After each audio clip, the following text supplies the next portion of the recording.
Hello everyone, welcome to my channel exam NCERT में आप सबका स्वागत है। और आप सब कैसे हैं और आपकी पढ़ाई कैसी हो रही है और आप लोग रिवीजन कर रहे हैं या नहीं, मुझे कमेंट बॉक्स में बताइए। ओके, चलिए हम क्या चैप्टर पढ़ रहे थे अपना सिविक्स में? सेकंड चैप्टर क्या था? विविधता एवं भेदभाव, है ना। हम इस चैप्टर को पढ़ रहे थे, तो हम इस चैप्टर को हाफ कंप्लीट कर चुके थे। हमने ये पढ़ लिया था। हमने एक टॉपिक पढ़ा था पूर्वाग्रह पढ़ा था हमने। पूर्वाग्रह में हमने ये देखा था कि कुछ लोगों को लेकर हमारी कुछ सोच होती है ना। उसको जैसे ग्रामीण लोगों को लेकर हमारी कुछ सोच होती है ना। जैसे हम लोग सोचते हैं कि अरे ग्रामीण लोग टेक्नोलॉजी को पसंद नहीं करते हैं। शहरी लोग होते हैं कुछ, हम लोग ने धारणा बनाई शहरी लोग बहुत ही बिगड़े हुए और आलसी होते हैं। इस टाइप की हमने बहुत सारी धारणाएं बना रखी हैं, तो वो पूर्वाग्रह कहलाएगा। हमने लड़का और लड़की में भेदभाव भी पढ़ा था, है ना, कि लड़के कैसे काम करते हैं, लड़कियां। हमने देखा था कि लड़के रो नहीं सकते, इस तरह की सोच बना रखी है लोगों ने, ठीक है। और ये देखिए, हमने ये स्पेशल बच्चों के बारे में हमने भी पढ़ा था कि स्पेशल बच्चों की सोच कैसी होती है। वो अपने आप को लोगों से बहुत अलग समझते हैं, है ना। वो अपने सोचते हैं कि लोग हमारे बारे में कितनी हीन भावनाएं रखते होंगे, ठीक है। चलिए, हमने इनके बारे में पढ़ा था। और हमने क्या पढ़ा था? हमने पढ़ा था रूढ़िबद्ध धारणाएं बनाना, ठीक है, रूढ़िबद्ध धारणाएं बनाना। ओके,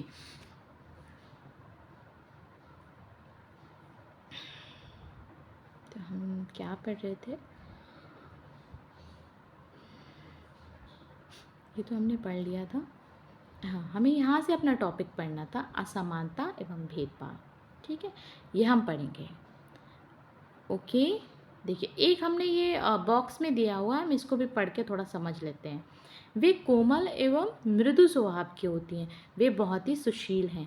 ऐसे कथनों को लेकर उन पर चर्चा कीजिए कि ये कैसे केवल लड़कियों पर लागू किए जाते हैं। क्या लड़कों में ये गुण जन्म से होते हैं या वे ऐसा व्यवहार समाज से सीखती हैं? मतलब जो लड़कियां होती हैं, क्या उनमें ये गुण शुरू से होते हैं, व्यवहार से सीखती हैं, या ये अपने समाज से सीखती हैं कि लड़कियां बहुत सुशील हैं, है ना, बहुत मृदु होती हैं, मतलब बहुत सॉफ्ट होती हैं, बहुत ही कोमल होती हैं? ये क्या जन्म से ही होती हैं या फिर समाज से व्यवहार में सीखती हैं? ये सब आपको क्वेश्चन किए गए हैं, आप इसके बारे में सोचेंगे। अब हम लोग तो ये सोचेंगे ना, एक तो वो फिजिकली भी सॉफ्ट होती हैं, है ना, और समाज में भी उनको एक सॉफ्ट नज़रिए से देखा जाता है कि लड़कियां बहुत ही इमोशनल होती हैं, है ना। और लड़कियां बहुत कोमल होती हैं, वो घर के काम करती हैं, है ना, वो भारी सामान नहीं उठा पाती हैं, ऐसी सोच होती है ना लड़कियों के बारे में। आपकी इन लड़कियों के बारे में क्या राय है जो कोमल और मृदु स्वभाव की नहीं होती हैं और शरारती होती हैं? अब देखिए, इसका भी एक ये बताया है कि लड़कियां भी मतलब कुछ ऐसी होती हैं जो कोमल नहीं होती हैं और बहुत ही मधुर स्वभाव की होती हैं, मृदु स्वभाव की नहीं होती हैं। ओके, सॉरी, इसमें ये दिया हुआ है कि जो लड़कियां होती हैं, जो इनका स्वभाव बताया गया है कि बहुत ही कोमल, बहुत मृदु स्वभाव की होती हैं, लेकिन कुछ लड़कियां नहीं होती हैं इस स्वभाव की, तो आप उनके बारे में क्या कहेंगे? ओके, चलिए अब हम ये वाला अपना टॉपिक पढ़ते हैं, असमानता एवं भेदभाव। देखिए, भेदभाव तब होता है जब लोग पूर्वाग्रहों या रूढ़िबद्ध धारणाओं के आधार पर व्यवहार करते हैं। जब लोग क्या करते हैं? पूर्वाग्रह और रूढ़िबद्धता हमने कहा था कि एक पक्की सोच होती है उसके बारे में, किसी इंसान के बारे में। पूर्वाग्रह मतलब कि ये भी एक सोच है जो हमने बना रखी है लोगों के बारे में, ठीक है। इसकी धारणा के आधार पर व्यवहार करते हैं। भेदभाव कब माना जाता है? जब लोग इस आधार पर लोग एक दूसरे से व्यवहार करते हैं। लोग कहते हैं कि अरे लड़की हो तो तुम ऐसी ही रहोगी, तुम्हें खाना पीना ही बनाना होगा, तुम्हें कोमल होना चाहिए, तुम इमोशनल होगी।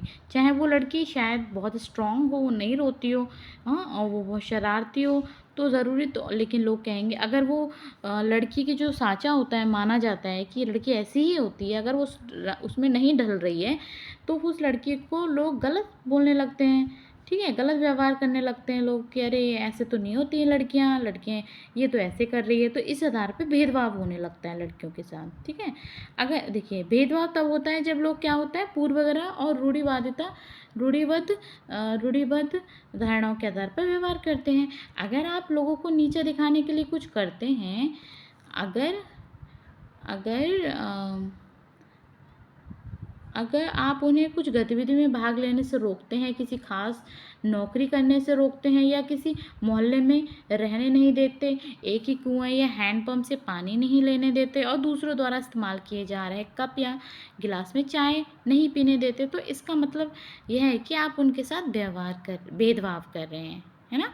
ये होता है अक्सर हमारे समाज में जो ये सब दिया हुआ है ना। हैंडपंप से, एक ही कुएँ हैंडपंप से पानी नहीं लेने देते हैं हम लोग, कुछ लोगों को बोलते हैं अरे ये तो नीचे हैं, ये तो नीचे उसके हैं, हम ऊँचे हैं, हम ऊँचे वाले हैं, ये नीचे कास्ट के हैं, इस टाइप से बातें चलती हैं, ठीक है। तो क्या होता है, ये भेदभाव कहलाता है ना। भेदभाव कई कारणों से हो सकता है। अब भेदभाव के कारण कई हो सकते हैं। आप याद करें कि पिछले पार्ट में समीर और एक समीर दो एक दूसरे से भिन्न थे। हमने समीर एक और समीर दो की कहानी पढ़ी थी ना, कि एक समीर था, एक समीर दो, है ना। एक उन दोनों की सामाजिक जो वो था ना, बैकग्राउंड अलग अलग था। तो एक समीर था, एक समीर दो था, तो दूसरे भिन्न, दोनों भिन्न थे। उदाहरण के लिए उनका धर्म अलग था, है ना। उनके धर्म के बारे में बताया गया था, एक मुस्लिम धर्म से था, एक हिंदू धर्म से था। तो उनका क्या था, धर्म अलग था।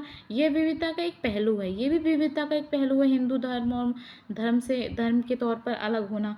पर ये भेदभाव का कारण भी बन सकता है। क्या हो सकता है ना, भेदभाव का कारण भी बन सकता है। हम लोग इससे भी लोग भेदभाव कर सकते हैं। कुछ लोग कहते हैं अरे ये हिंदू है ना, इसके पास नहीं बैठना है, इससे बात नहीं करनी है। ये मुस्लिम है, इसके साथ नहीं बैठना है, इससे बात नहीं करनी है।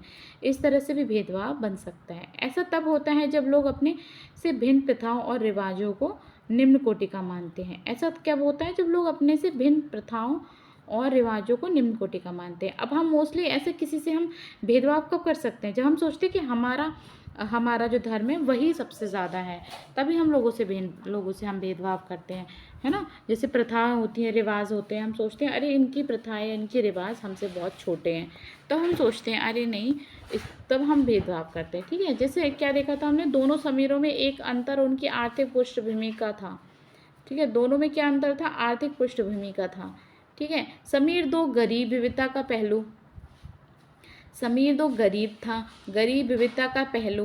दूसरा क्या था,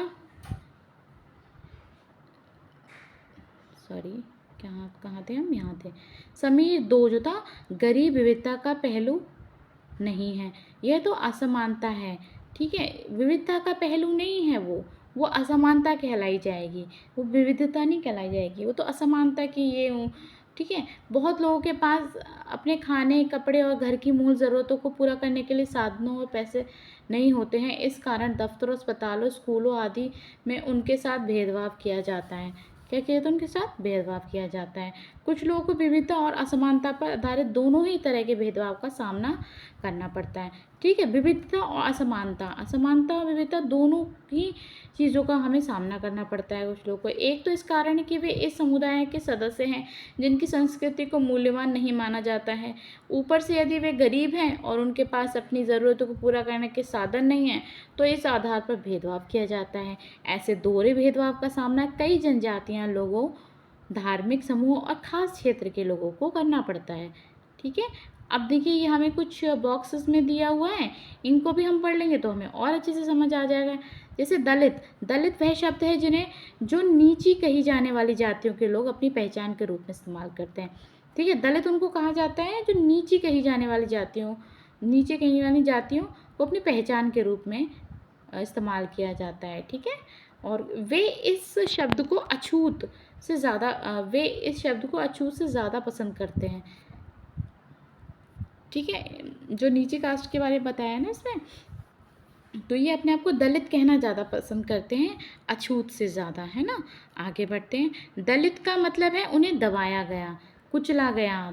दलितों के अनुसार यह शब्द दर्शाता है कि कैसे सामाजिक पूर्वाग्रह और भेदभाव ने दलित लोगों को दबा कर रखा। सरकार ऐसे लोगों को अनुसूचित जाति के वर्ग में रखती है, ठीक है। अब दलित का मतलब इन्होंने बताया कि दलित का मतलब क्या क्या होता है। दलित का मतलब जैसे दबाया गया, यानी कि जैसे हमने किसी को अपने नीचे दबा के रखा है कि हाँ तुम हमारा काम करोगे, तुम हमारे ये काम करोगे, तुम्हारा वो काम करोगे, तुम एज ए नौकर, है ना। जैसे हम किसी को एज ए नौकर रखते हैं कि अरे तुम ये सब काम करोगे, तो ऐसे कुचला गया, मतलब उनके सारे अधिकार छीने गए हैं और उन्हें अपने सारे काम करवाते हैं लोग। तो दलितों के अनुसार ये शब्द जैसे कि सामाजिक पूर्वाग्रह और भेदभाव ने दलित लोगों को दबा कर रखा है। सरकार के ऐसे लोगों को अनुसूचित जाति के वर्ग में रखती है। अब सरकार ने ऐसे लोगों के लिए अनुसूचित जाति के वर्ग में रखा जाता है, उन्होंने रखा है, ठीक है, सरकार ने। रूढ़िबद्ध धारणाओं एवं भेदभाव में क्या अंतर है? अंतर क्या है आपके अनुसार? जिस व्यक्ति के पास भेदभाव होता है उसे कैसे महसूस होता होगा? बताइए कैसे महसूस होता होगा, है ना? उन्हें बुरा ही फील होता होगा, है ना? जैसे भारत के एक महान नेता भीमराव अम्बेडकर ने जातीय व्यवस्था पर आधारित भेदभाव के अपने अनुभव के बारे में लिखा है। यह अनुभव क्या है? यह अनुभव आपको 1901 में हुआ था, जब वे केवल 9 साल के थे। इनके साथ जो भीमराव अम्बेडकर जी थे हमारे, ये क्या थे? वे जाति व्यवस्था पर आधारित भेदभाव के अपने अनुभव के बारे में, उन्होंने अपने अनुभव के बारे में लिखा है कि उनके साथ कैसा अनुभव, ऐसा मतलब कैसा अनुभव, भेदभाव का कैसा अनुभव उन्हें हुआ था। ये अनुभव उन्हें 1901 में हुआ था, जब वो केवल 9 साल के थे। वे महाराष्ट्र में कोरेगांव में अपने भाइयों के साथ पिता से मिलने गए थे। ओके,